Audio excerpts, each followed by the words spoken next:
Cova d'en Genís, poblat ibèric de Puig Castellar.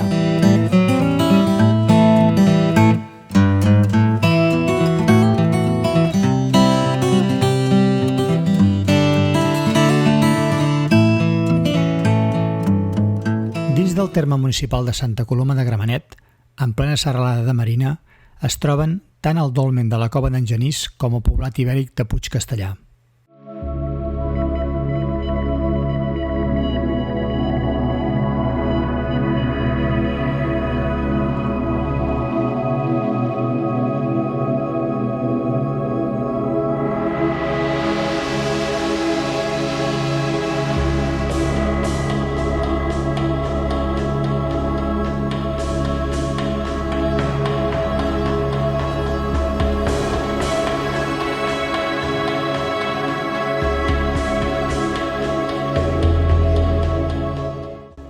Encara que l'accés al dolmen està ben indicat, el camí per arribar-hi és força feixuc, degut a la vegetació que any rere any ha anat cobrint el camí que hi porta.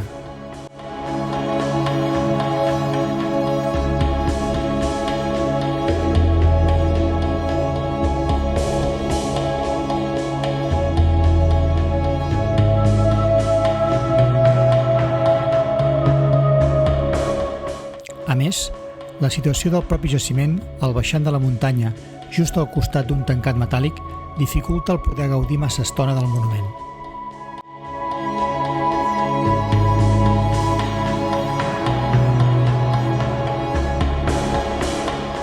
Amb unes mesures de 3 metres d'ample per 2,5 metres d'alçada, la Cova d'en Genís és una sepultura megalítica de l'edat del bronze tardà.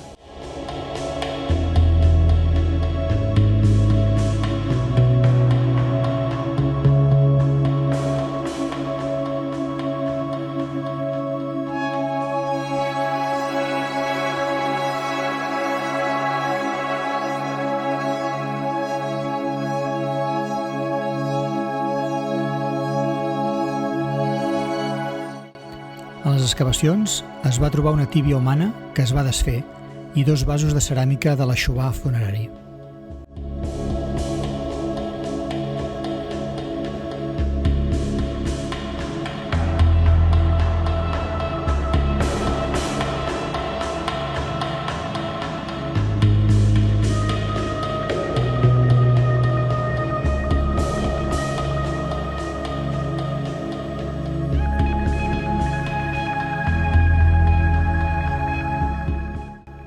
La cova fou descoberta l'any 1955 per Genís Ibáñez.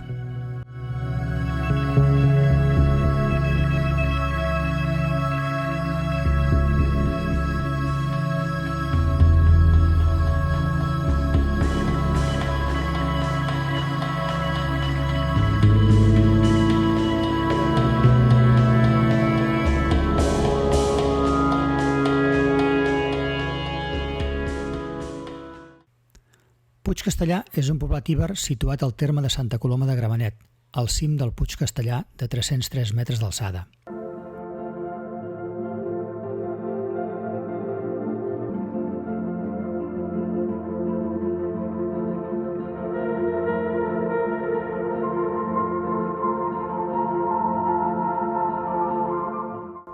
L'ubicació del poblat permet gaudir de fantàstiques vistes del litoral català i de l'àrea metropolitana de Barcelona.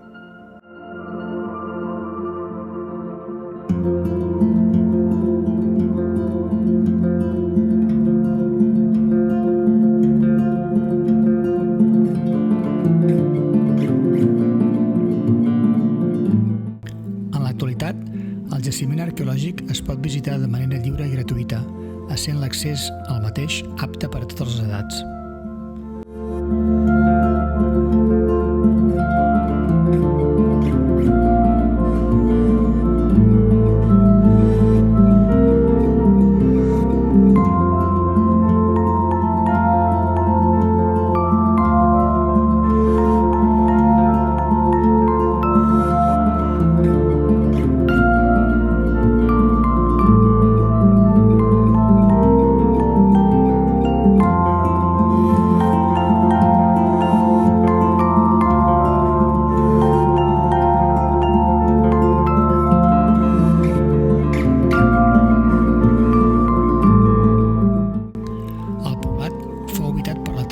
lleidatans entre els segles VI abans de Crist i II abans de Crist.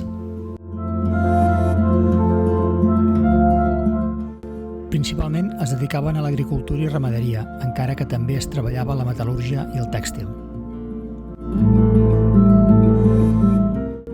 Amb una extensió de 5.000 metres quadrats, el poblat té una estructura el·líptica, amb 3 carrers longitudinals i més de 30 cases, el que indica el poder tenir una població d'uns 300 habitants fixes.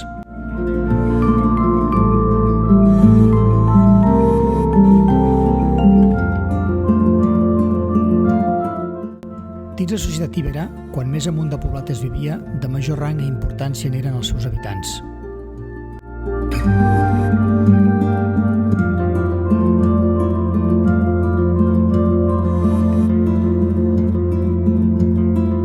Encara que el poblat de Puigcastellar fou descobert cap al 1905 per Ferran Segarra, l'aleshores propietari de les terres, caldrà esperar fins a mitjans del segle XX per a tenir el poblat sencer excavat.